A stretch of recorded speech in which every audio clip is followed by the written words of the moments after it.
O assunto endometriose e gravidez é um assunto tão amplo que precisa ser dividido em algumas partes. Então, nesse vídeo, inicialmente, eu vou falar sobre a chance de conseguir engravidar para uma mulher que eventualmente fez um exame de imagem, uma ressonância e que tem um diagnóstico de endometriose. Uma preocupação automática que surge para todas é se no futuro será possível engravidar. Depois eu vou falar um pouquinho sobre as formas como a endometriose afeta a fertilidade, qual que é o mecanismo por trás do quadro de infertilidade nas mulheres com endometriose. Depois eu vou falar um pouquinho sobre as formas de tratar as mulheres que venham a apresentar um quadro de infertilidade e no final vou comentar um pouquinho para aquelas que conseguem engravidar durante a gravidez. Será que a mulher com endometriose tem maiores riscos de aborto, por exemplo, ou outros problemas durante a gravidez, como parto prematuro, por exemplo? Então, em relação à chance de engravidar, muitos estudos já calcularam quais são as chances de surgir um quadro de infertilidade numa mulher que tem o diagnóstico de endometriose. E a gente pode resumir, a maioria desses estudos chegaram ao número de aproximadamente 45% é a taxa de infertilidade entre as mulheres com endometriose. Então, se a gente olhar pelo outro lado, cerca de 55% das mulheres com endometriose vão conseguir engravidar sem grandes dificuldades. Portanto, é possível sim engravidar. Mais da metade das mulheres com endometriose conseguem engravidar sem dificuldade e as que não conseguem engravidar vão precisar buscar um tratamento. E depois, um pouquinho mais para frente nesse vídeo, eu vou falar sobre as opções para tratar o quadro de infertilidade. Mas afinal, de que forma a endometriose causa esses quadros de infertilidade?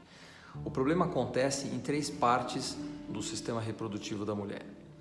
A primeira é uma questão puramente anatômica, porque a endometriose afeta toda a pelve da mulher, causando um processo inflamatório, muitas aderências, e isso acaba danificando a estrutura das tubas ou das trompas uterinas, que são fundamentais para que o óvulo consiga se encontrar com o espermatozoide, para que aconteça não só a fecundação, mas depois para que esse embrião percorra toda a tuba e chegue até a parte interna do útero, onde ele precisa se implantar.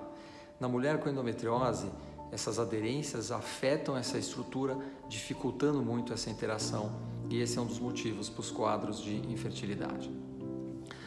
Existem outros 2 mecanismos que são muito afetados na mulher com endometriose. Um deles é a qualidade dos óvulos. Já tem muitos estudos que mostram que a estrutura do óvulo, mitocôndrias, algumas estruturas internas das células dos óvulos também fica muito modificada. O resultado disso é que o óvulo de má qualidade pode produzir um embrião também de má qualidade, e os embriões com uma qualidade pior têm chance pequena de se implantar. Por último, o endométrio, ele é muito importante para que a gravidez aconteça.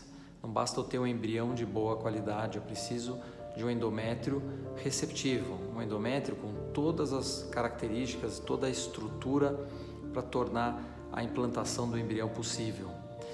Em muitas mulheres com endometriose, especialmente naquelas que desenvolvem o quadro de infertilidade, os estudos mostram que o endométrio não se desenvolve da forma adequada, acaba resultando no endométrio pouco receptivo, e isso também é um dos motivos para esses quadros de infertilidade.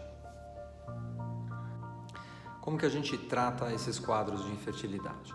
Em primeiro lugar, os estudos já mostraram que tratar com remédio contraceptivo hormonal, por exemplo, não ajuda, não aumenta a chance de engravidar. A mulher pode utilizar durante 6 meses, durante 1 ano, o contraceptivo hormonal, que a gente usa muito para tratar as cólicas na mulher com endometriose, mas passado esse período, esse casal volta a tentar engravidar com a mesma chance que tinham antes de começar esse tratamento com remédio. Por isso que essa é uma opção que não deve ser escolha para tratar a infertilidade.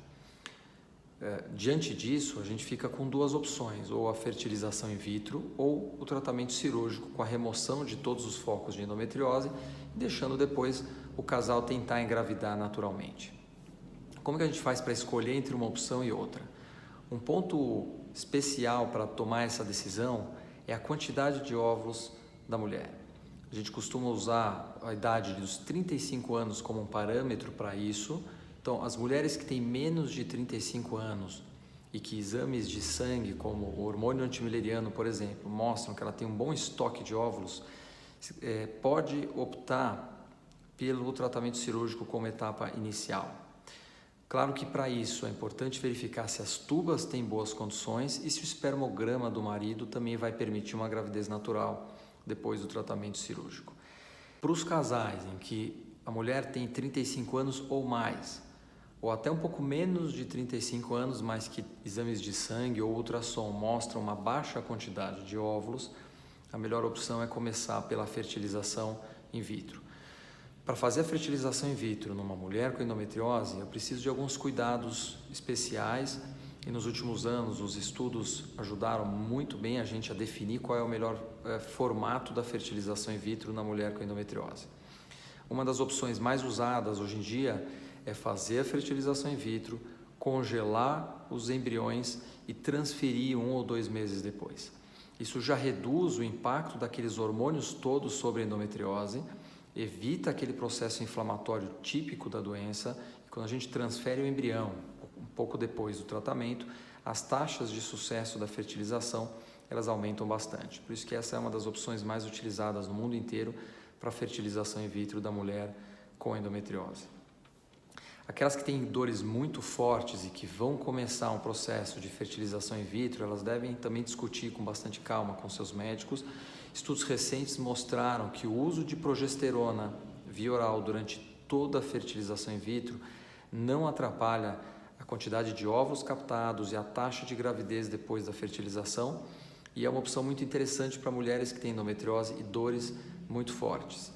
Elas podem fazer a fertilização utilizando progesterona, acabam tendo um desconforto muito menor durante todo esse processo. E, obviamente, que quando a dor ela é insuportável, a tendência acaba a ser pensar em tratamento cirúrgico, que elimina todos os focos de endometriose, reduz esse desconforto. O casal pode depois, como eu disse, tentar engravidar naturalmente.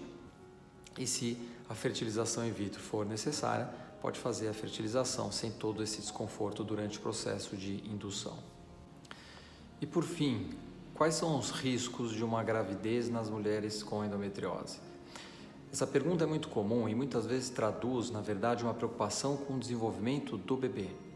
E em relação a isso, eu queria tranquilizar, porque os estudos já deixaram muito claro que para o desenvolvimento do feto, a endometriose não traz nenhum risco maior em relação às mulheres sem endometriose.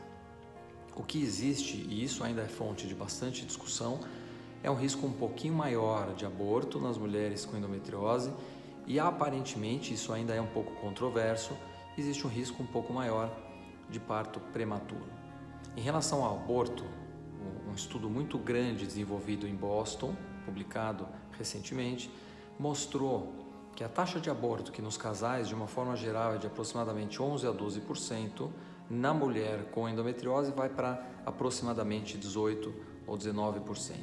Então é uma diferença pequena.